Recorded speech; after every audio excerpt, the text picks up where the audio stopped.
somebody in. If, since you're on the top of my screen, Moose, I can't see the chat or if someone needs anything, if they have a question. So if you'll just let me know.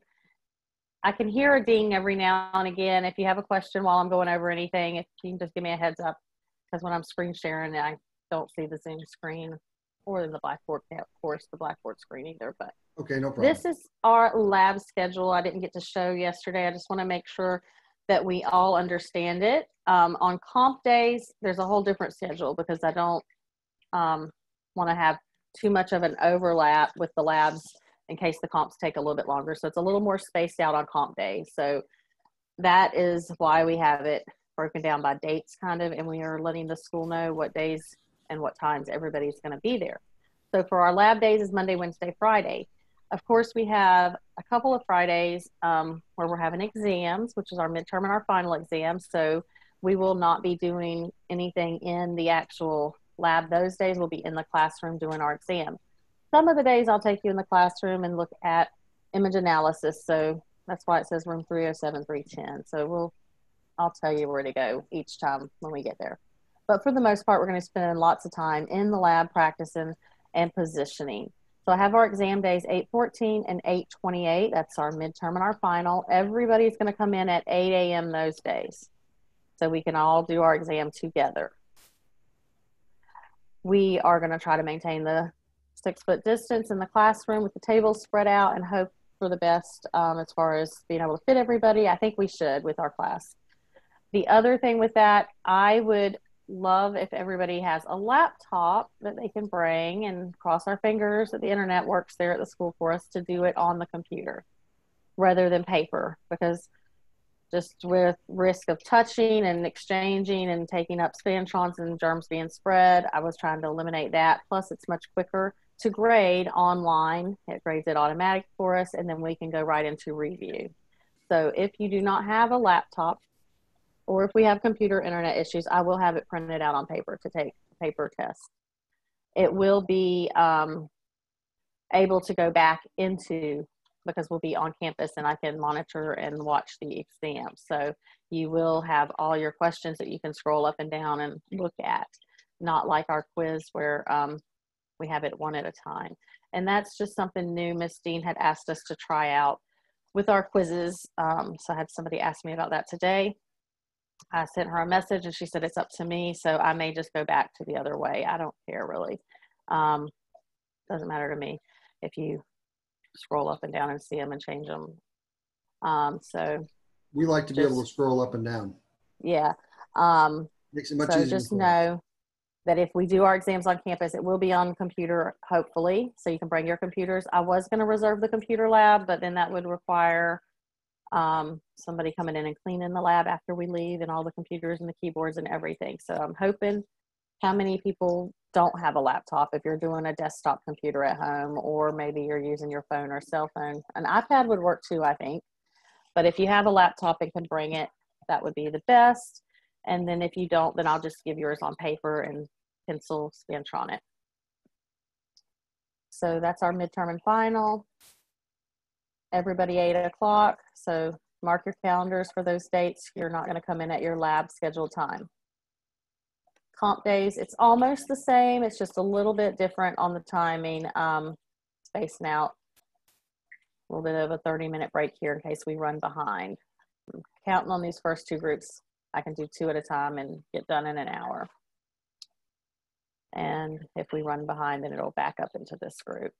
Last group has more people, so of course I know that one's going to take past 12:30 probably. We'll see. What else was here? Oh, this is just our syllabus. The other thing that we didn't look at yesterday was the project. It is a little bit different than last month. Let's see, I don't think I have it open anymore. Let's see if I can get it open from yesterday.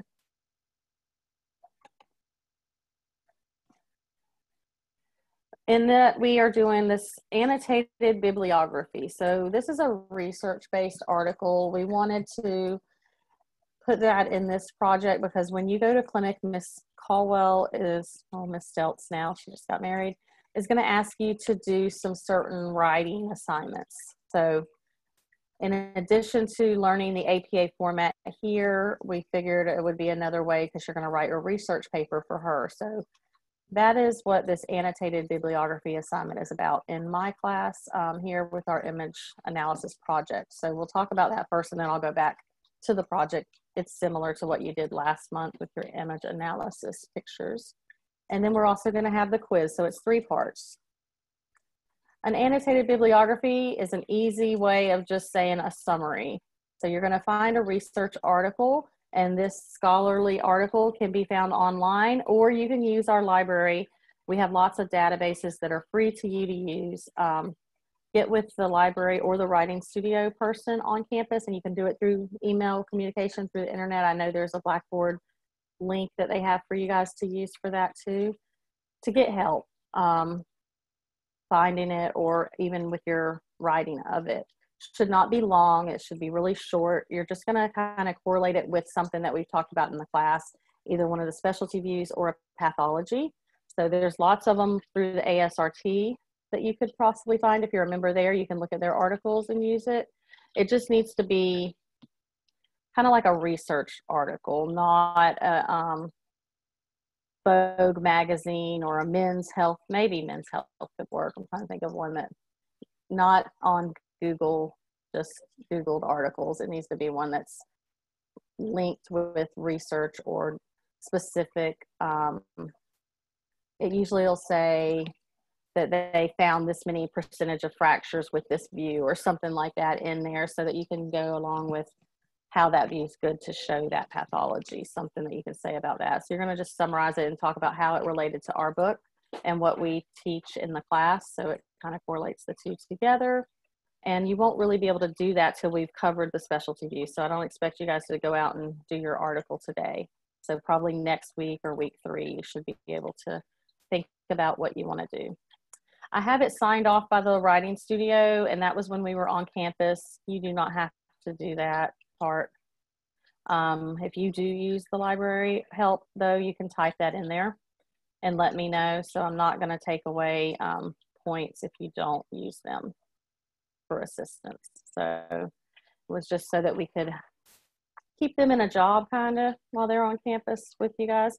Give our students some place to go and get some help if they need it. But they are really helpful, and if you want to have them double check your reference page or anything, they'll do that.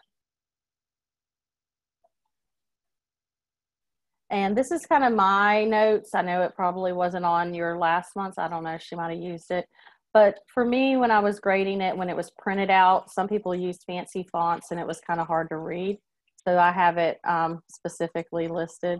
It's now on the computer. You're uploading it, so I can pretty much zoom in and read it pretty good if you just stick to these, and you'll be good.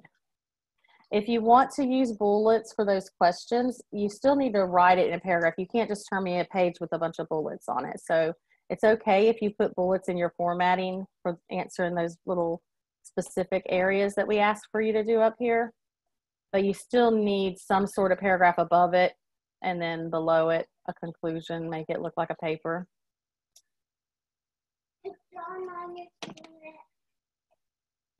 Hold on one second. And APA, just make sure you have your references. Your images have to be referenced at the bottom. And this is the images you're gonna need. One from upper extremity, one from the shoulder girdle, one from the lower, and one from the pelvic. So any projection you want. You could do a PA hand, you could do a lateral hand, or PA wrist, just one. You don't have to do all of them.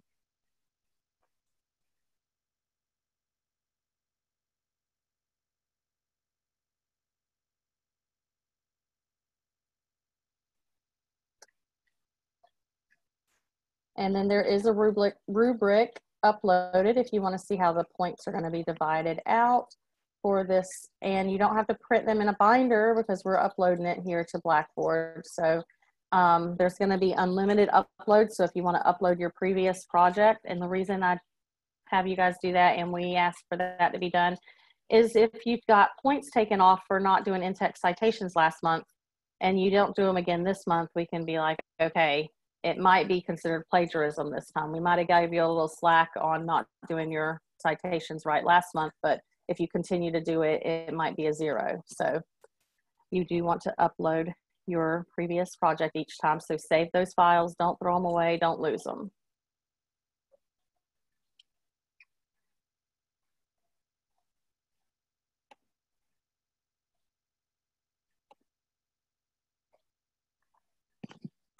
I think that was everything that I wanted to cover from yesterday. This is the Perezi link that's in the folder for week 1 that will show you just an overview. It's kind of a PowerPoint put into a presentation that you can look through and review everything. And if it's not going to load, I may have to go to the original PowerPoint. Does it have sound? No sound. And no sound on the positioning videos. Okay, because I'm clicking this thing going, okay, maybe I got to restart it. Maybe I got to turn my volume up. I couldn't get sound out of it at all.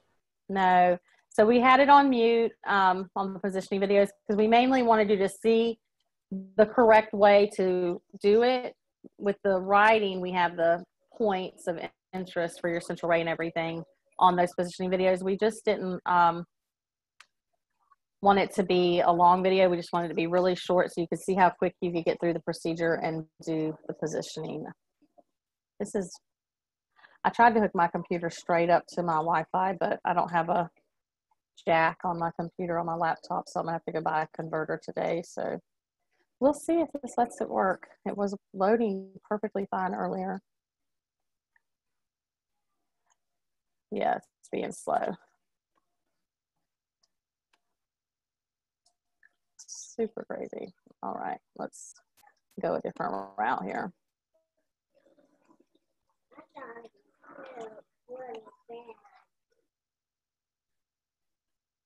Let me stop sharing so I don't know. Take me a minute to pull it up. This is going to be the forearm and the elbow, and I have it listed with the humerus, but we're going to do humerus with the shoulder girdle. So just forearm and elbow today.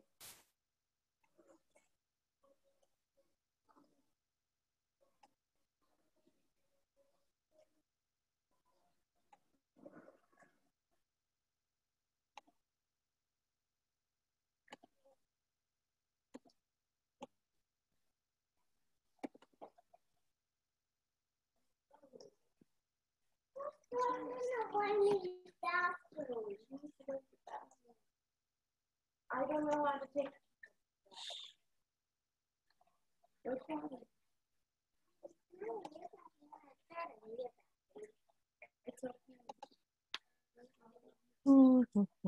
Forearm and elbow. Here we are.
All right, can everybody see that, hopefully?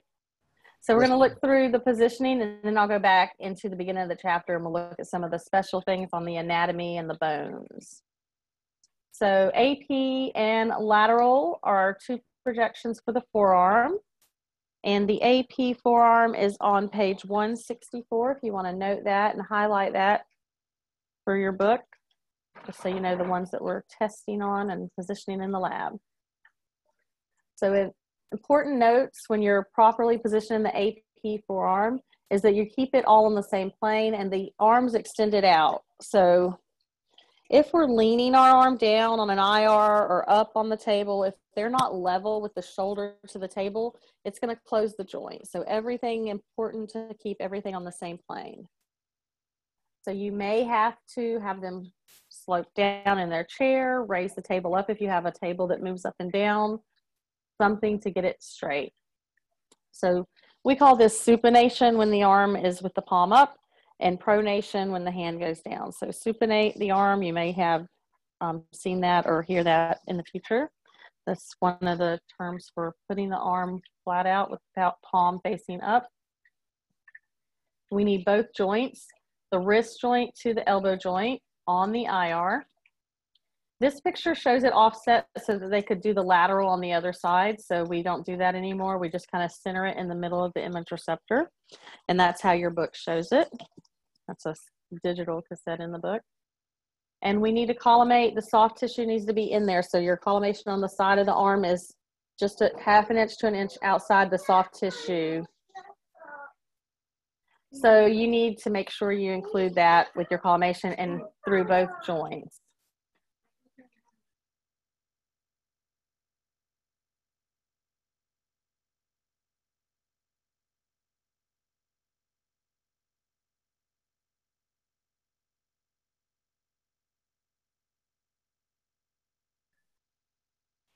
All right, so AP past the wrist joint, so all the carpals need to be on there, and then about 1 inch or 2 past the elbow joint. Center to mid forearm, that's our central ray point, so you kind of just make sure you have it equal up and down past both joints on the IR to include everything.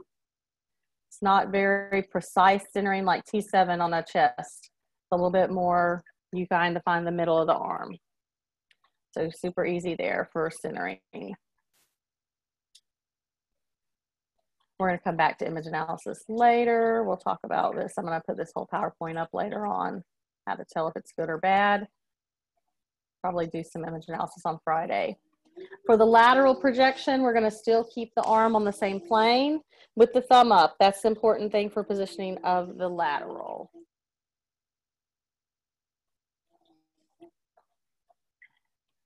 We need the bend 90 degrees at the back.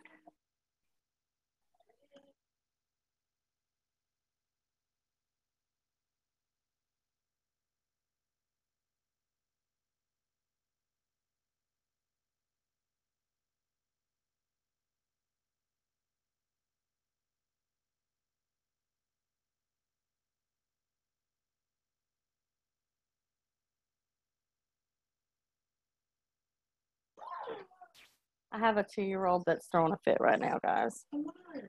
So Then be quiet so JJ can teach. the important thing on the lateral, same thing as the AP, keeping it at a level with the IR and a 90-degree bend with the thumb up. The point of issue with students is this bend down here where the humerus is. So you don't have much width you need for collimation at the wrist, but back here we need about 1 inch or 2 back up the humerus. So when you're collimating, just kind of go 2 inches past the joint this way towards the humerus. It's going to be big down here on the wrist, but we need this elbow in there. This is not good where her arm's kind of up. I'm liking that these pictures are bad. We want no gap between the IR and the humerus here. Everything flat down on the same plane. So that's better in your book on page 165 is the lateral.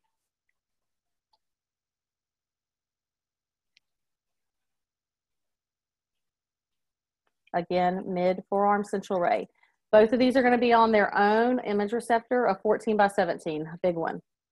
So you may get away with a small one if you have a kid. You guys have some females in your class. If they have a small arm, they possibly may fit on a 10 by 12, but we still just do them on most adults 14 by 17 IR. And you don't need to open it up the whole width or length of the IR if you don't need it. So just whatever it takes to get past the carpals to the metacarpal area on the hand. See how they collimated down a little bit on the lady's hand in this picture. So that's our 2. Yeah. Real quick. So in this class, pretty much we're not going to be collimating to the IR. We're collimating to the actual part on the body. To the IR, just to the body part. Yep. Okay, thank you. There's going to be some instances when we do stuff in the Bucky where we kind of have it the IR size and we'll get there. But for these, no, you're not doing IR size. Okay, I'm just making sure. Yep. So much easier that way. You see it, you can collimate to it. This next set is our elbow pictures. We're going to skip through these image analysis of the forearm pictures. All right, so our elbow, we're going to have 4 pictures we have to do. 4 projections. So first one is on page 166 in the book, the AP elbow. So that's this one. The AP elbow is just like the AP forearm. Supinate the hand up so that it's a true AP position of the arm. Anatomical position, all on the same plane. We're just collimating to the middle of the elbow now. So this is the 10 by 12 IR. Mid elbow joint is our central ray. So another one super easy to find. You find these bumps on the side of our humerus, the epicondyles that you can feel. Right in the crease of your elbow, right in the middle of the elbow, that's our central ray. So you can see it. Put it on the IR straight, everything level on the same plane, and collimate a square around the elbow. Soft tissue about 1 inch to 1/2 inch on the side to side, and 2 inches past the joint up and down about. A nice little 4 by 4 or 5 by 5 box, kind of. And that we are going to look and see that the ulna comes up into the humerus here, the olecranon fossa. We're going to get into all this anatomy in a minute when we look at the bony anatomy. It should be equal and level. So if we roll our arm one way or the other with these condyles that bump on the side, it's going to move our ulna out of that space. So we want to have everything kind of level with our patient's arm so that we're saying those condyles, those medial and lateral epicondyles are parallel to the IR. So we want to keep those in line together. So that's our guide to tell if it's a true AP when we're positioning it. The next page is not one we're going to do. 167, that's a special view. So we're going to skip that one. 168, another one we're going to skip. 169, that's our routine obliques we're going to get to. I don't know why they put them out of order in the book like that, but the external oblique is on 169.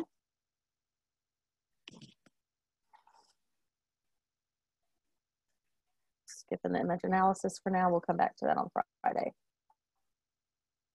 Medial, lateral. All right. So here's the picture of it. Lateral rotation. What that means is from anatomical position, lateral is away from the body. We're rotating the arm laterally away from the body. That is external oblique or a lateral rotation. 2 different words you could use to describe it. So at the top of 169, it says the oblique projection lateral. That means we're obliquing the patient laterally. Everybody on board with that word and term and what we're doing? Or it's considered the external oblique elbow. That's how I refer to it, an externally oblique elbow.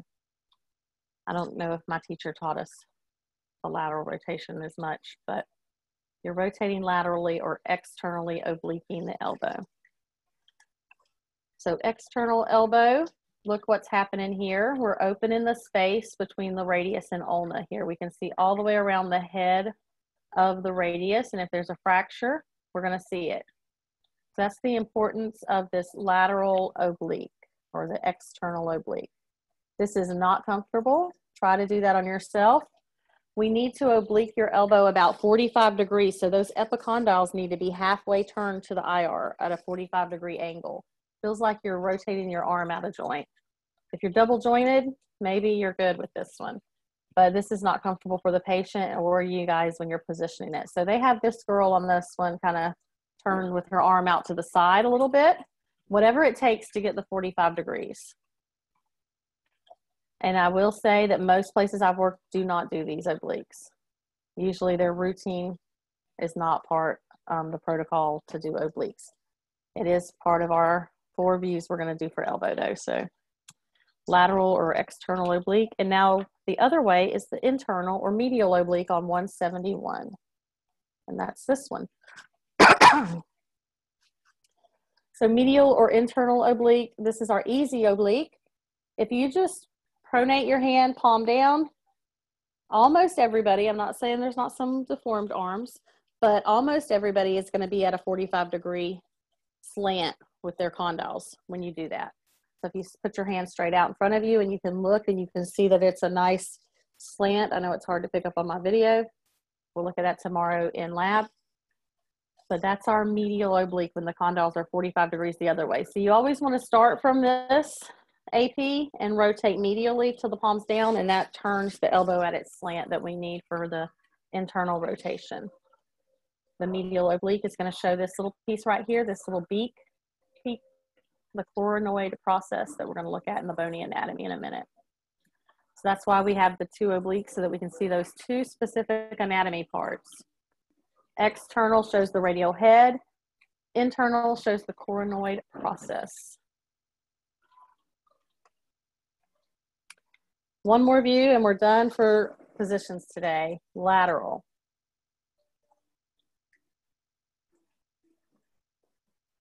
All right. So our lateral elbow is just like our lateral forearm. Everything all on the same plane, thumb up. And everything's in a lateral position, 90-degree bend in the arm. So we can see about 4 inches to and around 4x4 square, about 2 inches above and below the elbow joint, and it's nice.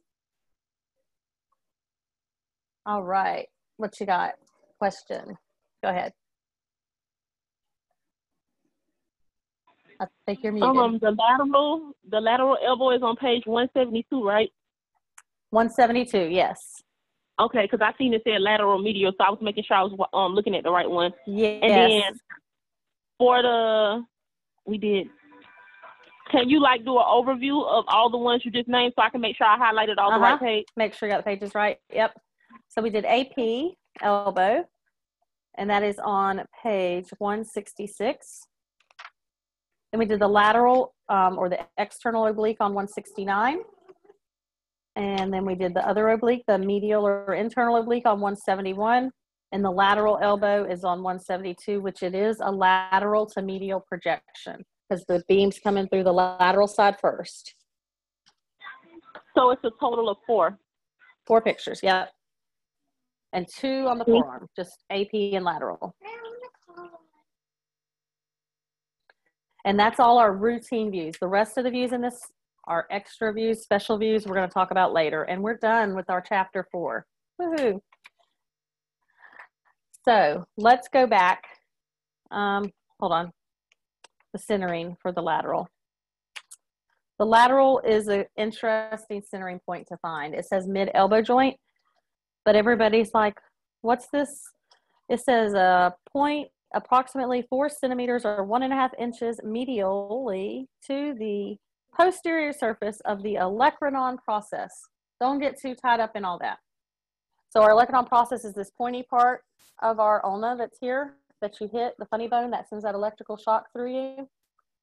About 1.5 inches in or medial to that is the centering point, approximately. It's just wherever you can find that bump, indentation is the middle. Okay. And you'll be able to just visualize the center point of that person's elbow when you're positioning them, just right smack dab in the middle so that you can get a nice square around it. Yes, you may need to know that 1.5 inches medial to the olecranon process for test purposes. All right, I'm gonna flip into the book. Yeah, 1.5 inches. Yep, and it's in the central ray in the parentheses on 172. 1.5 inches medially to the olecranon or the posterior portion of the olecranon. Thank you. You're welcome.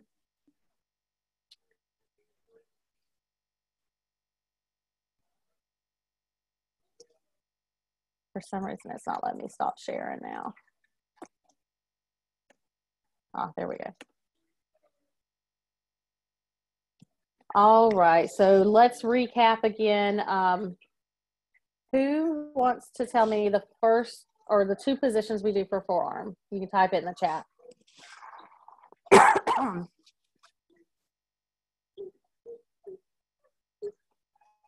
AP and lateral. Good. AP and lateral on a 14 by 17 IR, center to mid forearm. AP, you keep everything on the same plane, palm up. It's right down in the middle, 1/2 inch to 1 inch on the sides, and include both joints, wrist to elbow. Lateral is a 90-degree bend with the thumb up. What happens, does anybody know if we don't do thumb up? What's going to happen with radius and ulna? You might remember it from anatomy class, maybe. They'll be crossed over each other. Yep, they'll be turned over each other. So that's important to remember. People will fail your comp if you do not do that. 90-degree bend in the elbow is important too. So you say a 90-degree bend in the elbow and your thumb up? Yes. So we don't want the arm just straight out. We want that bend. And then having the thumb up puts the wrist in lateral position. Okay, so when you say thumb up, you mean literally thumb up, or you mean thumb side lateral? The thumb side up. The thumb, like the fawns or riding, catching a ride, you don't have to do, but the thumb portion up in the air. Yep. Okay, I'm just making sure. Yeah, good tip. That's our 2 big things on the AP and lateral. And then 4 pictures for the elbow. Everybody can type that in there if you can remember them. The 4 pictures we're going to do for the elbow.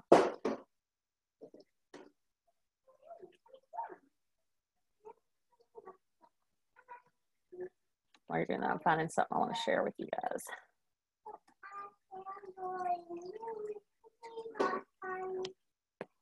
Shh, Emily.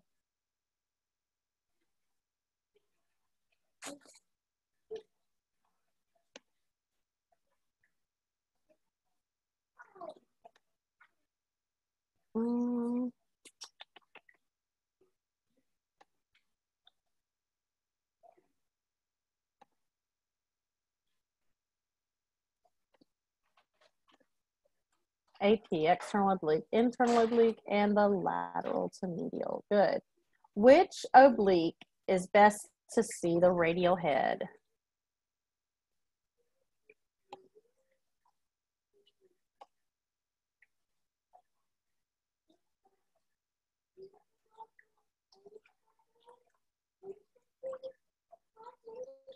I'm not finding the paper I want to show you.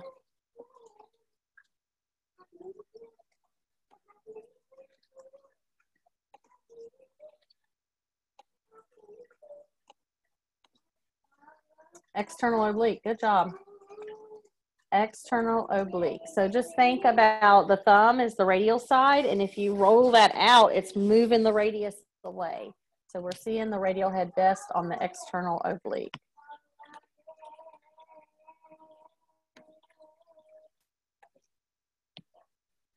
If you have had a chance to look at my links that I have these links for this website called Some More. And there's one that I want to specifically show you for the elbow, if I can find it.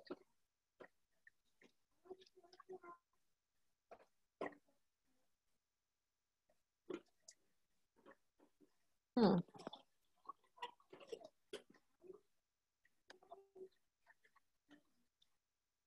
can't find it right now, but I know I made one. There's a saying we have called ICER. I-C-E-R. I found it. I want to share my screen again with you so you can see this. It's an acronym that someone made up in one of our classes a long time ago so that you'll remember the internal external elbow. So ICER, I-C-E-R. Internal shows the coronoid, which is this picture over here. External shows the radial tubercle or the radial tuberosity right here on the radius, this bump. This radial head should be more oblique to get it totally free. I gotta find us a better picture there. So radial head, radial tuberosity on the external rotation, internal rotation, this little process of the coronoid that we're gonna look at on the bony anatomy in a minute. This is linked already in your week for extra help for all the stuff. for elbow and forearm. So if you want to look at that later on, you can. This is listed under where? Let me see real quick. It's under week 1.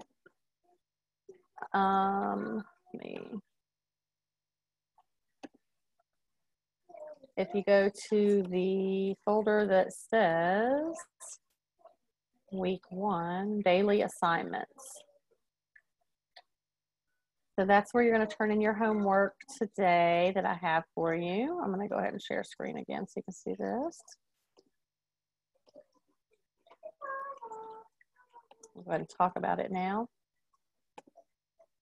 So all of these, where it says week 1 links under that folder, the folder's daily assignments in week 1, they're not anything you have to turn in or do. They're all references. So lesson 1 was yesterday's hand, and then lesson 2 was today's forearm and elbow presentation. It's a better one than the one I showed you. It has a lot of the bony anatomy we're fixing to go over in it.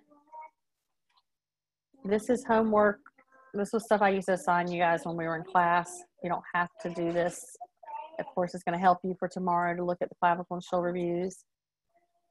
And then this is our image analysis presentation that I have for you to look over. And I'll be pulling from some of these as we go through it.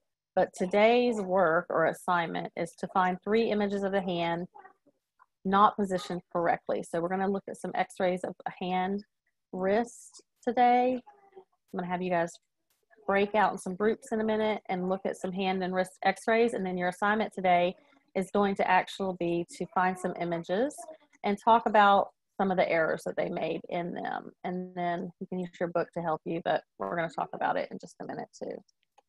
So that's our link to upload it right here. Well, one of these, I think it's this one with the book, is where you're going to upload it to. So that's today's assignment. All of this is just helpful links. And the Perezi is a presentation, and the Samores are like a digital worksheet just to look at for help. Ms. Love? Yes. I got a question. You know, you said something about the Bontrager, the radiology and image analysis book, the workbook. We're going through it, and I guess I can ask you when I get there tomorrow. I'll bring it to you. Some of the questions I don't understand.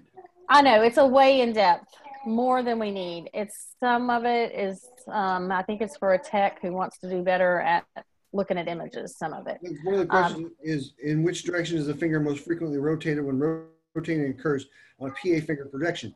I didn't even have any idea where to find that. So I was like, all right, I'm just going to ask you. Yeah. We'll go over it. If you have questions like that, you can email me or text me and I'll try to find the answer for you because I really don't know what they're looking for there either. Is it any finger particularly?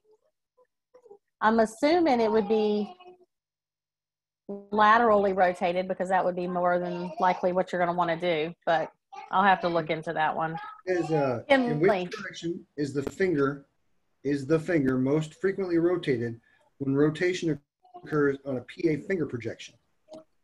Now they do have a picture of a finger, but yeah. So we're not going to get that in depth in it, but I think it's going to be like when we do our rotation for our oblique, we rotate it like this with the thumb up.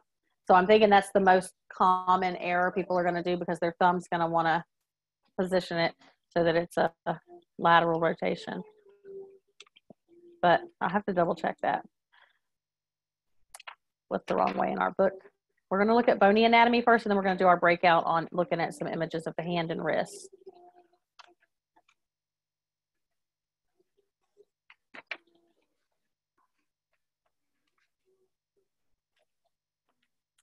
Page, make sure I start at the right area. Yeah, I finished there yesterday. Page 132 in the front of the chapter where we're going to look at the bones of the radius and ulna. So in the reading part, each little part's going to tell you specifics about the bones we're talking about. So the main thing I want to clarify that people usually get messed up on is the joints and what happens with the bones. So the picture of the radius and ulna figure 4.14. It shows all of the special things we're going to need to know. So first off, the ulna is the long bone that comes up around and connects to our humerus in the back. I text you. And it makes the olecranon process where we're going to hit it, like I said a minute ago, and it'll cause electric shock to go up through you if you hit that olecranon process. So that's our funny bone area. That's on the ulna. Some people think it's part of the humerus. Inside, yeah.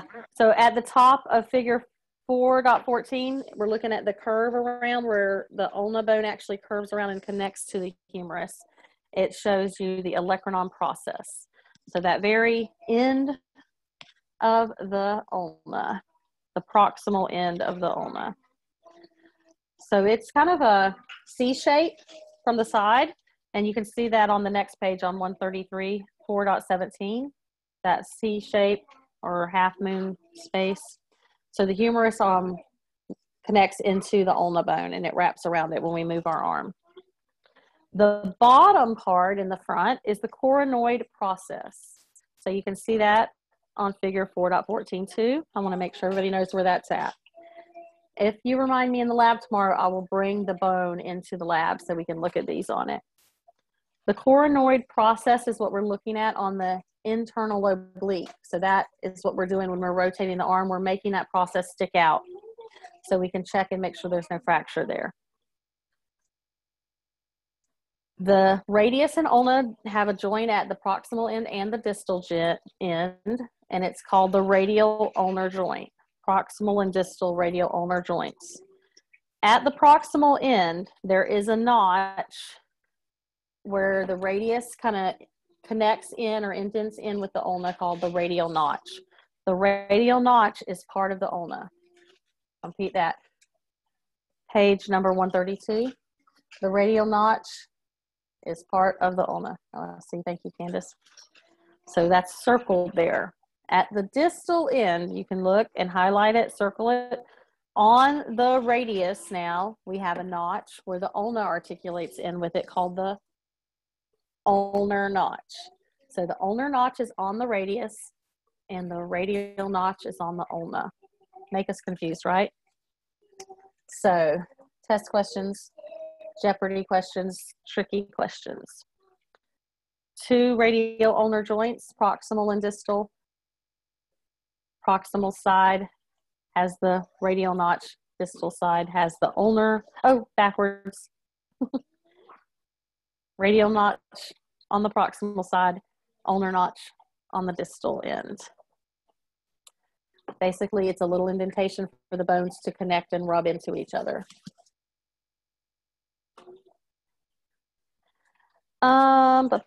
More anatomy that we need to know. So the radial head, that's up by the elbow area.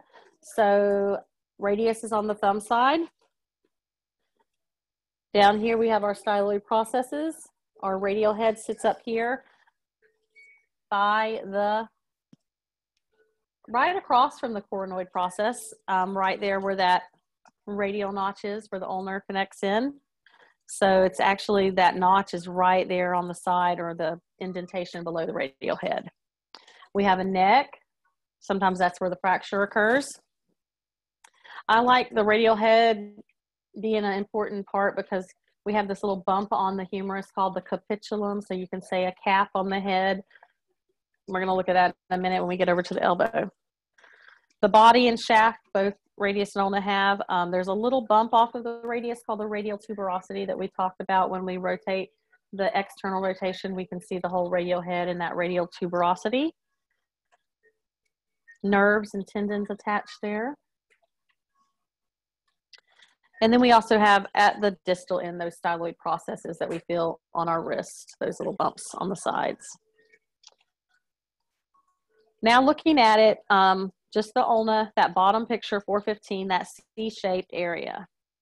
That area is called the trochlear notch because we have this area on the humerus, this ridge called the trochlea. So that's what connects inside the C shape, the trochlea area. So the trochlear notch, sometimes called semi-lunar notch. That's what I learned it when I was a student in X-ray school. I don't remember us learning trochlear notch. Maybe that's just me, but the trochlear notch or semi-lunar notch is shaped like a crescent moon. And then you can see that radial notch there where the radius is going to attach in with the radial head touching into it on the ulna bone. So remember that piece, that C-shaped piece of the electron process is the ulna, part of the ulna. So now we're going to look at the humerus. That's more with an elbow. We're going to see more anatomy and talk about it with the humerus. We do see it on a forearm too, but a lot more elbow pictures are going to have the humerus anatomy. So 133. The coronoid fossa. So remember that coronoid bone that we have on the bottom of the ulna? And you bend your arm, that beak is going to have a fossa to go into right there on the humerus. And the radial head has a fossa there, the radial fossa. Then we have these bumps coming out the front of the bone. I like to call these like little mountain ridges. On one side, we have the capitulum. That's the radial head side, so the cap on the head. And then the other side, we have that bump called the trochlea. So that trochlea area that's going to articulate in with that semi-lunar notch of the ulna. That's pretty much all of the anatomy now. Oh, the epicondyles on the sides. The big bumps on the sides are our epicondyles. Medial and lateral. So you always have to orient that with your radius and ulna. So radial is on the lateral side, ulna is on the medial side, so you can find the radial head and you know that's the lateral epicondyle. So if the x-ray's flipped or something crazy, you'll be able to tell by the bones, by the radius. All right, is that enough anatomy today? Yes, it is, but I have a question on figure 417. What anatomy did you mention? I didn't want to cut you off. I highlighted all the ones on 414 and 415. Okay, so I went through 416. I didn't really relate it on 417, so let's talk about 417 too. So on 416, you see the two little holes. Highlight pretty much all of it, but the coronoid fossa, radial fossa, medial and lateral epicondyles. The capitulum is a bump or a ridge that sits above the radial head, and then on the other side, the trochlea is the bump that sits on the ulnar side. When you turn it laterally, which is 417, you can see how the trochlea ridge is a bigger bump out. It kind of overshadows the capitulum. It sits back. So you really, on the lateral, only see that trochlear groove. So that's why we call that the trochlear sulcus, where it sits inside of the dip that articulates with the old electron process. Okay, and it's kind of a drawing of it in 418. It's easier to see. But yeah, that's it.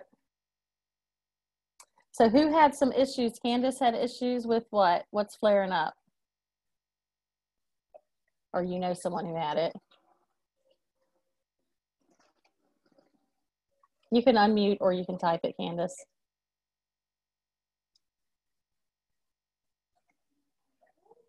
Epicondylitis. Ooh, yeah. I haven't heard of that very often.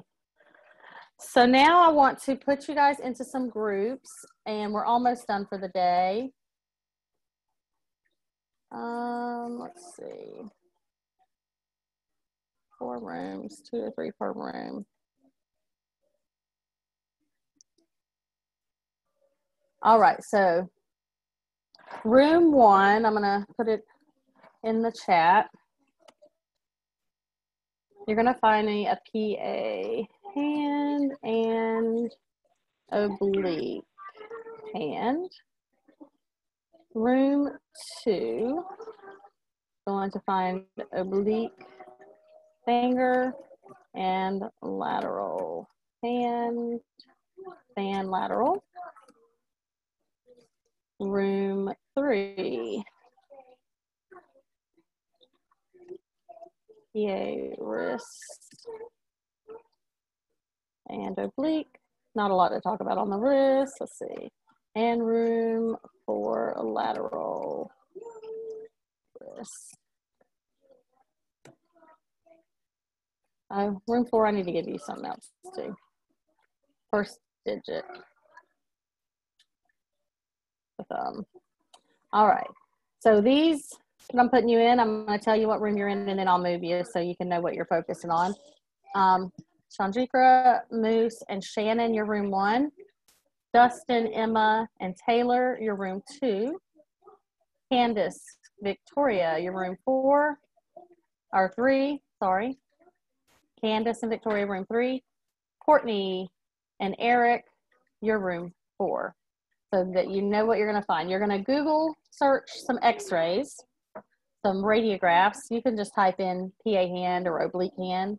So each of you find 1 or 2 images per person. You're going to save them in either a document or PowerPoint so you can share with us in a few minutes so we can talk about them.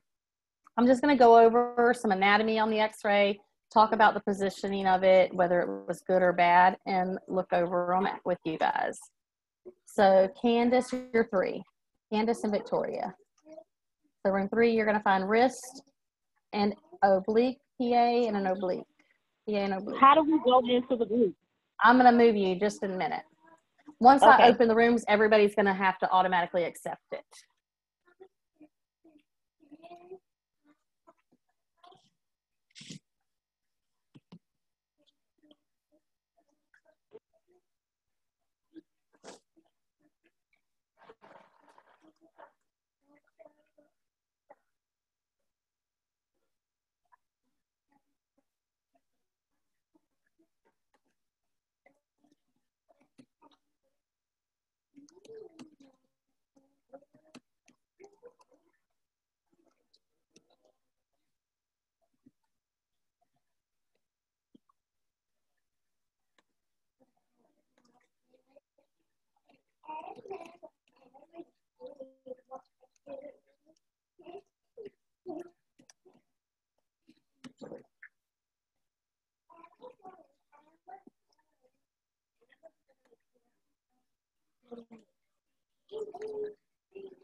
No, ma'am.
All right, guys.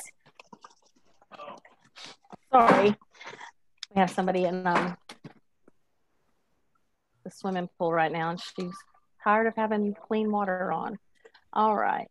So I have 4 groups. We're going to look at your images and share them, and then we're going to talk about the anatomy on them. And if I see something wrong position-wise, I'll talk about that. We're going to get more into comparing bad and good x-rays when we look at our image analysis book on Friday. So you don't have to worry about anything with knowing if it's a good or bad image just yet. So group 1 had the hand, PA, and oblique. So go ahead. I'm working on putting it in a document. Can you give me, I have one more picture to upload. Hold on. Okay, yeah, that's fine. As soon as she gets hers uploaded, I need to change the permissions so that you'll be able to share your screen. Let's do that.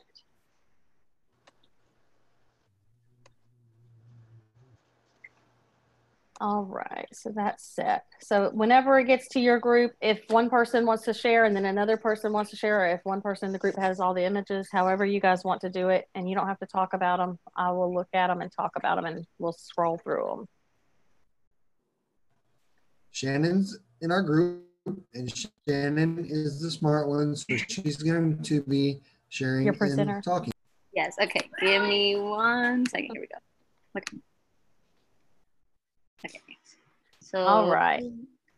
So there's our first one. Scroll, just let me know. Yeah. Is there a way to zoom in?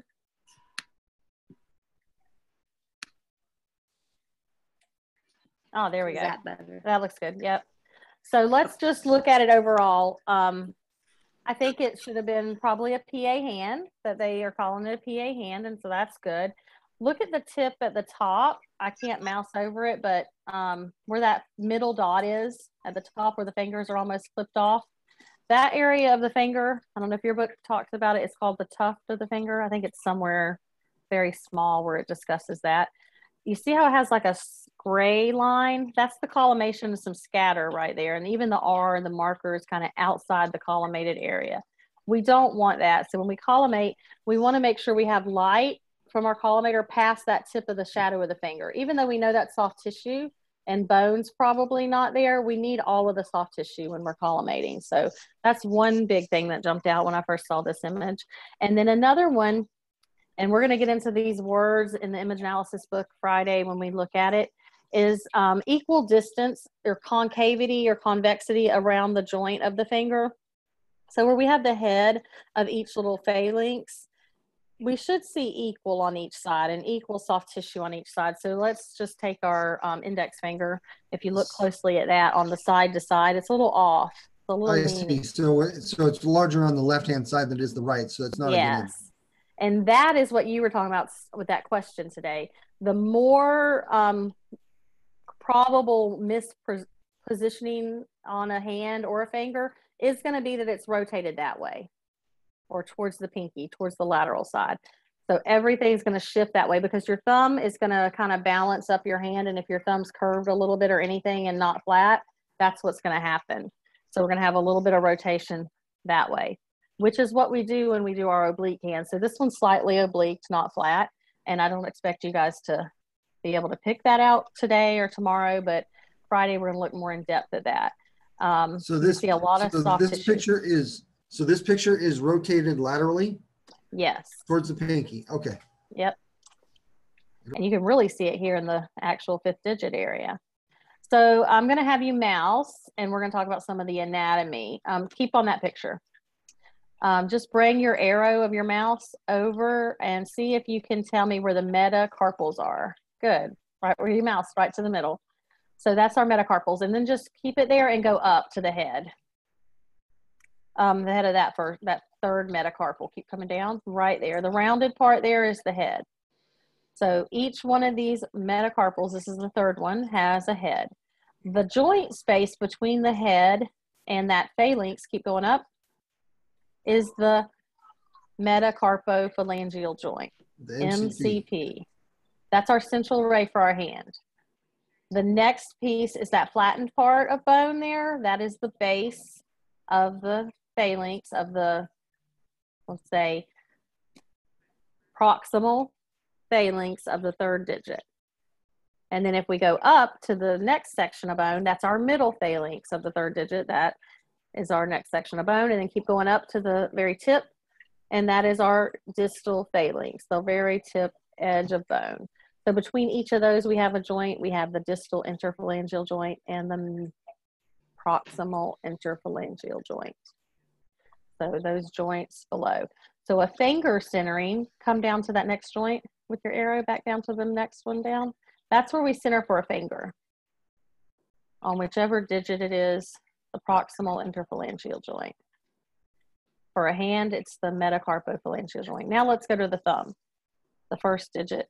We only have two phalanx, so a distal and proximal. So our centering there is the interphalangeal joint, the IP joint.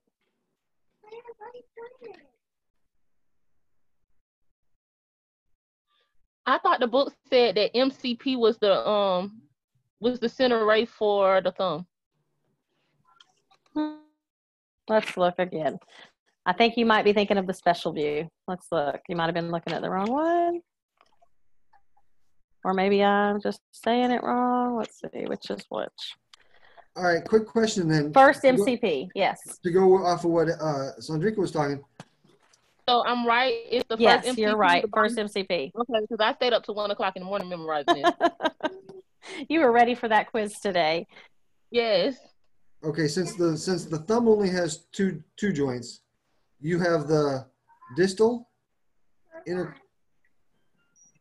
dip, the DIP, yep, and then the MCP, correct? Well, thumb. Your IP and your MCP. So just interphalangeal joint. And your metacarpal phalangeal, yeah. Yep. Okay, so we're missing one. Yeah, so you don't have the distal and proximal.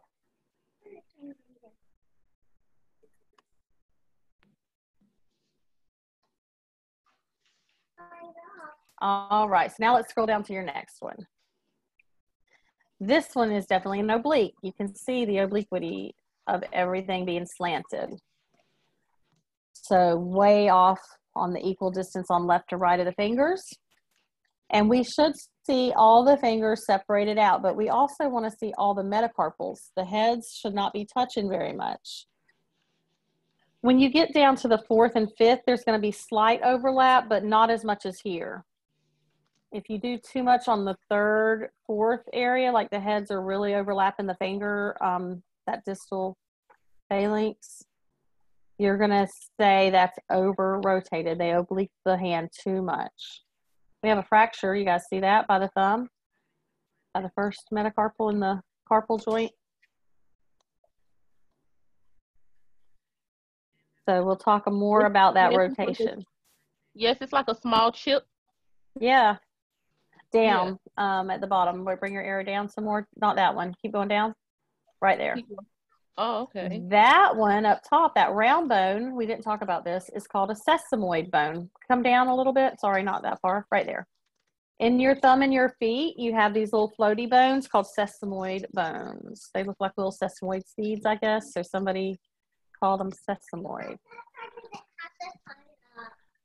Our largest sesamoid bone in our body is our patella, our kneecap. Another Jeopardy question. You might win double Jeopardy one day.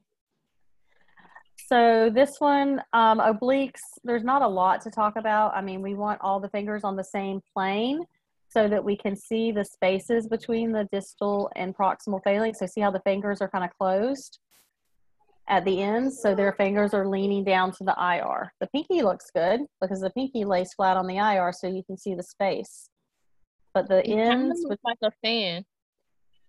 It's like the fan lateral kind of, but we're not turned quite lateral. We're halfway. But the way the joints are not open on all of these fingers lets me think that they are not parallel to the IR. So we should see a space, a line between the joints of each phalanx. So you would have to retake this x-ray, correct? I mean, generally, techs probably don't, but if the doctor's really, really picky and you get a radiologist who wants to see that better, he would make it repeat. For our purposes, for teaching you guys, yes, that's a bad image. What's going to happen when you go to the hospital if somebody sees that and does that? Are they going to repeat it? Maybe not. Let's scroll down to the next one. Okay, can we zoom on that one or yeah? Oh, okay, another oblique. So now we can see the spaces better on the fingers, so not as bad on that. And oblique-wise, these are barely touching, so better. So you can see a difference between just those two. You have a little sesamoid bone floating there. Almost everybody has them. So this one's a good hand oblique. Might be a fracture here at the thumb. There's a little displacement of the bone on this little piece. It could be just some kind of calcification. So we can count each phalanx. We would have this picture and ask you to label which metacarpal it might be, whether it's first, second, third, fourth, or fifth. We could ask the joints, the MCP joints, or we could ask a section, proximal, middle, or distal phalanx. All right, scroll on down to the next one. And this one actually has labels, but that might be kind of hard to see. Oh, not too bad. That looks like our book picture. A good PA hand. All the joints are labeled, so if anybody wants this for studying, ask for that from their group. Or go back to this recording and take a screenshot. A sesamoid bone's even labeled here. Why are you? Okay, So I gotta share mine. Uh-huh. You cannot start screen share while the other participant is sharing. Okay. Do you want me to stop sharing, Chandrika? Yeah, so I can share mine too. Okay, give me 1 second. Okay. You heard me. He was doing something else. All right. So you had wrist or hand, or what did I give you? This Oh, is the same group. This is Just the same zoom out. group. This is my PA hand. Okay. Not bad. Really flattened out. I wonder how they got it so straight. So now on this one, you can see equal soft tissue, and the bones actually look pretty symmetrical on either side. So pretty good for positioning for the PA hand. And remember, when you lay your hand flat, the thumb's oblique. So look how we have a nice oblique thumb there. So that's supposed to be like that on our PA hand. We should see an oblique thumb. And that's why if you do a thumb or a first digit, you have to turn it upside down to get a true AP view. All right, that one looks good. Okay, I'm going to share my oblique. Okay. And so looking at this oblique, we can see these third, fourth, and fifth are overlapped a lot. So they probably turn their hand up too much.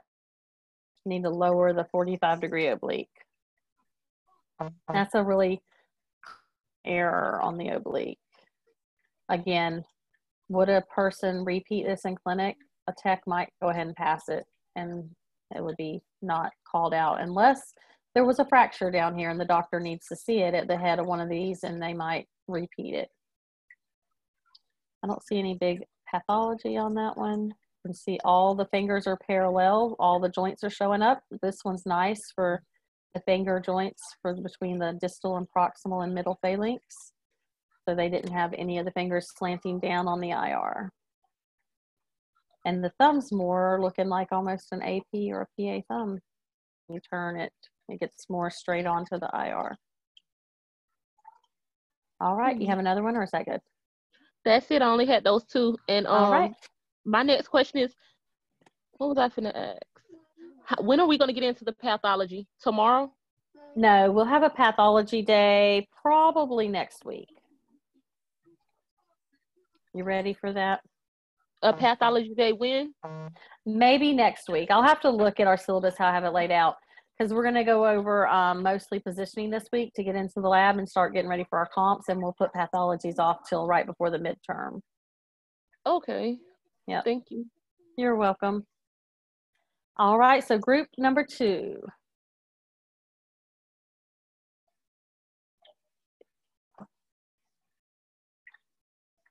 Yeah, you can start.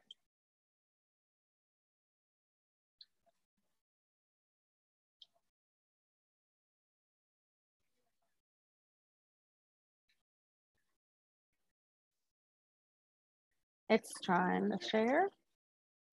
There it goes. So now we're just collimating down to a finger. And this is the 5th digit, and it's okay if you have a little bit of the finger beside it. I would assume they were focusing on the 5th digit here. And it looks like, does anybody want to guess, is this an oblique or a PA?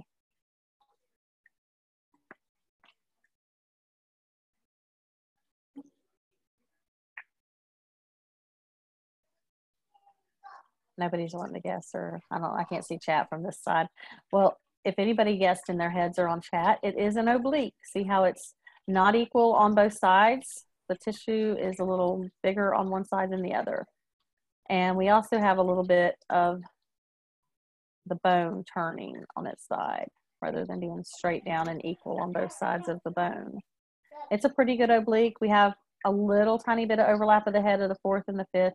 That's going to automatically happen as long as it's not more than 2/3 or 1/3 of the way over, and nothing's covering the bone of the end of the flattened out part, the base of the proximal phalanx, or yeah, distal phalanx. That's good for a single digit, for a 5th digit. And some places want you to show more than that. All right, here's another one. This one looks like it's hard to count because there's nothing really to go by on the sides. So occasionally they'll have number 1, 2, 3, or 4, a little tiny lead marker with the number on it. You can put that on there, or you can do it, annotate it afterwards digitally to show which digit it is. But not bad. See how you can see the spaces between the distal and proximal phalanx and the middle phalanx joint space. All of them are open, and it's pretty good oblique. Soft tissue is less on one side than the other, so that's how we know it's an oblique. Plus, you can tell by the bone not being symmetrical on both sides. I don't see anything wrong. No fracture. All right, guys. Yeah, you can go ahead to the next one, Emma. There's our little OK is kind of the trick to getting the fan lateral. Make the OK sign and then turn the hand laterally so you can see a nice spread out of all the fingers. You can leave them touching, but it's better if you don't, because you can eliminate this thumb looking so distorted if you just do the OK sign and then bring the thumb out to a true AP to the IR so it's not leaning like that. But that's a nice, I like how it showed you all the finger shadows. You can see them. That's what we want to see in the lab tomorrow with our lateral hand. And we want all of these metacarpals, mouse over the metacarpals with your mouse. Okay, come down. Right there. Yep. So that is what we want. We want them to be straight up and down on top of each other. If the hand is leaning to the IR, they're going to be spread out, and we're going to start to see the heads like we do in an oblique. So we want all the metacarpals straight to perpendicular to the IR on a lateral. And then we want each finger, each digit spread out by itself. The reason we do that is if there's a fracture, it's going to be poking out front to back. We're already going to see left to right misalignment, side to side in the metacarpals on the PA and the oblique. So this one's to see posterior to anterior dislocation on the fracture. And then we spread out each finger laterally so we can see the same. You can go ahead to the next one. Oh, another lateral, now not as nice. See how the pinky's hidden? You have them kind of on top of each other with metacarpals. Fingers, I forgot to talk about the joints. You want to see each space open. If they're not, that means the fingers were leaning down. But look how good the thumb is on this one. So they kept them touching, but they have the thumb, instead of being crinkled down, they have it level or parallel to the IR. So you can see the bones, and that's what you want. You can relax that pressure and not have them so squish touching so you don't see that soft tissue indentation, but that's okay.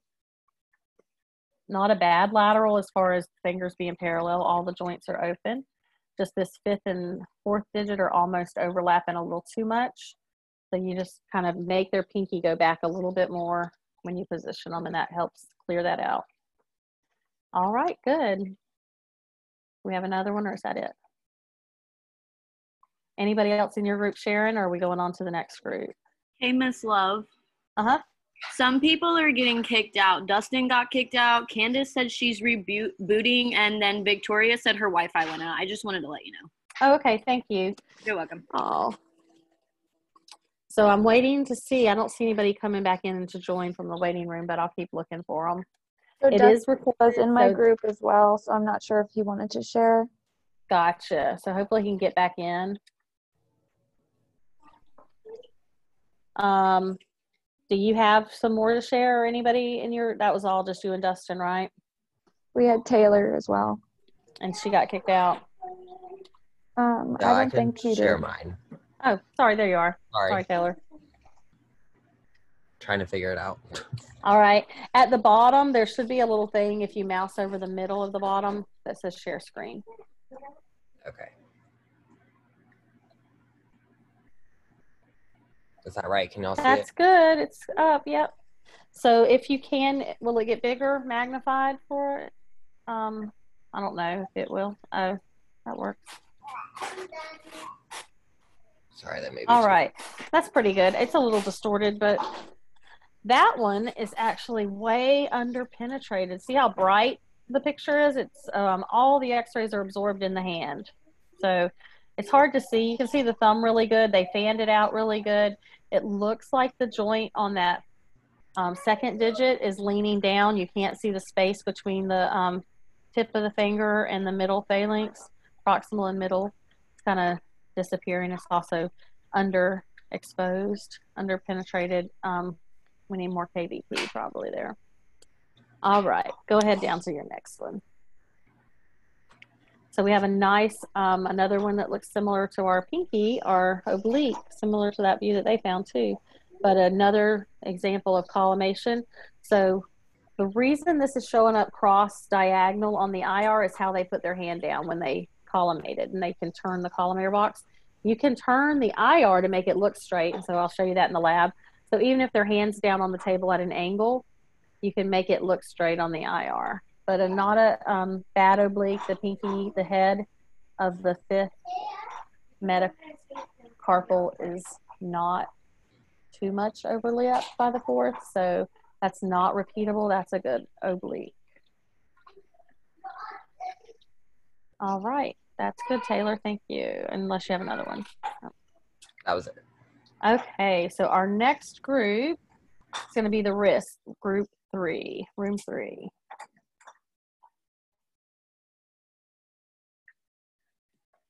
Are they the ones that got kicked out, or is anybody in that group left? I was going to say, yeah, Candace and Victoria were together, and they're the two that got kicked out. They didn't join back. Interesting. Okay, well, I will try to find a PA wrist in just a second while room 4 go ahead and pull up you guys. Who was room 4?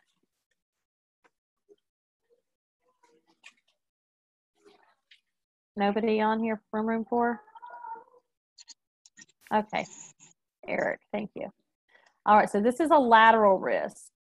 Scroll down just a little.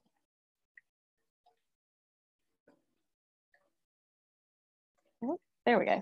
That's fine. So on the lateral wrist, you really just need a little bit of the metacarpals and about an inch or two below the joint of the wrist where the radius and ulna are. So we can see, and it takes a little bit of looking at x-ray to even figure out what we're looking at here. But you see this crescent moon shape. I wish I could draw. I don't know if it'll let me draw. But go ahead and mouse over to it. Come down a little bit towards the L, right in the middle, up a little bit. Boop, boop, boop, right there. And come, that's the top of the moon crescent, the space. Keep going up and around that shadow, and then come down. See the peak? Follow the black line that you were on. Keep coming down. There you go. So that's the top corner or the peak of the bone that we're looking at. Come down, curve down towards the radius. See how it curves around? Come all the way around the bottom of it. Oh, you passed it. Right there. Yep. See, that's the bone, the lunate bone. So that's why we call it lunate. It looks like a crescent moon shape. It's just overlapping the radius, and it's overlapping some of the other carpal bones, so it's kind of hard to see. And then poking out, we can kind of make out sometimes the pisiform floats out, but that's really what I focus on when I look at the lateral is the lunate bone, the semilunar looking bone. The other thing that we want to pay attention to is the ulna. So come down with your mouse in a little bit more and see this dark little hole looking, keep coming towards the middle of the bone, right there.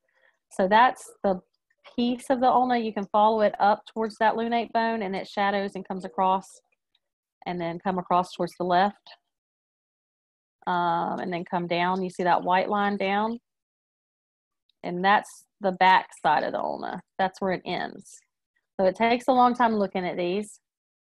And then come across the other side, you can see that white line coming down. That's the other part of the ulna, underneath, shadowing under the radius. Kind of pokes out a little bit there, but the ulna sits in a good lateral, centered in the radius. So see how we have a little peak of bone coming out past the radius? That's not good. That means that they were rotated a little bit. So we'll talk more about that when we look at it in your image analysis book on Friday, and I'm going to hang some x-rays up in the classroom to look at. Scroll down to your next one. So we have a thumb, or a first digit. There you go. Just maybe a teeny bit more. We don't have to see the whole R. There you go. Because we need to watch our collimation on this to have the whole soft tissue all the way down to the carpals. So when we see the wrist, that's good on our collimation. We need all of the metacarpal, the proximal and distal phalanx. And then we have a sesamoid floating there outside of the thumb. And this looks like an oblique. See how it's not equal on both sides? The bone looks straight on one side and curved on the other. You can kind of tell this is just when you put your hand flat down, that puts your thumb in the 45-degree oblique position for the oblique thumb. If it was an AP thumb, we would see the shaft be pretty much equal concave on each side. So we'll have to find some more of those later on. All right, let me Google over and find a wrist, a PA wrist real quick. You can go ahead and stop, yeah.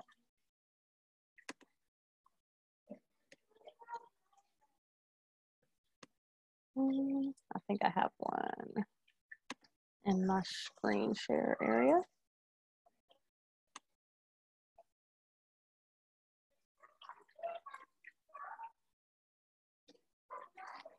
That's a hand. All right.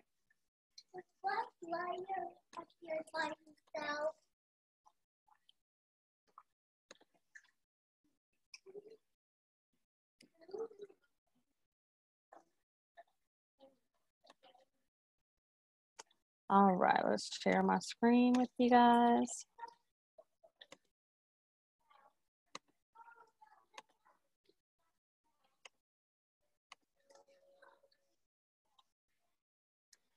All right, so on our PA wrist, it should be similar to what we see on a PA hand, because we're going to see the wrist.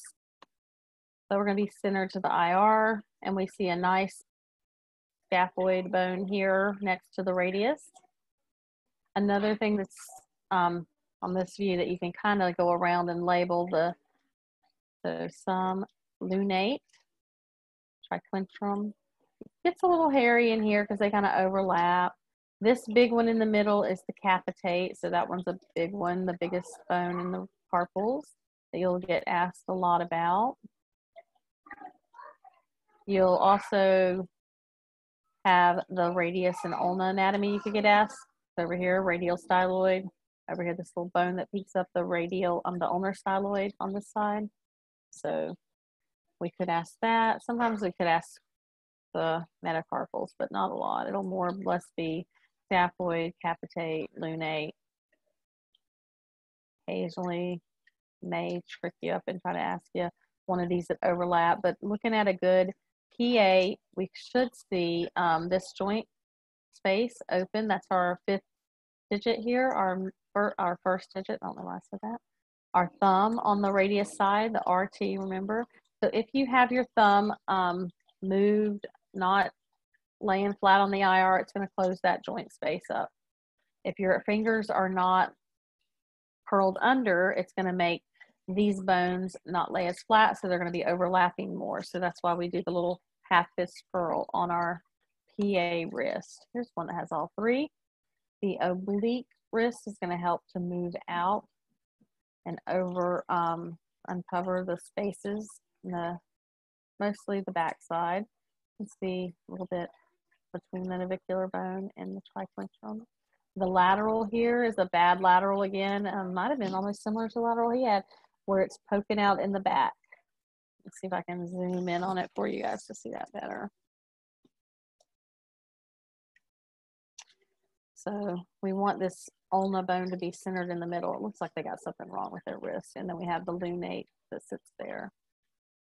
So difference between a PA and an oblique is going to be really looking at the scaphoid bone being straight on the PA and overlapped with the lunate and the capitate on the oblique, where you can kind of see the triquetrum forming and poking out.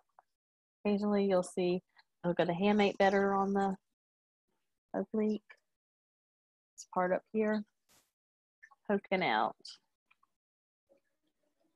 Not a lot of critique on the wrist like we do on the hand.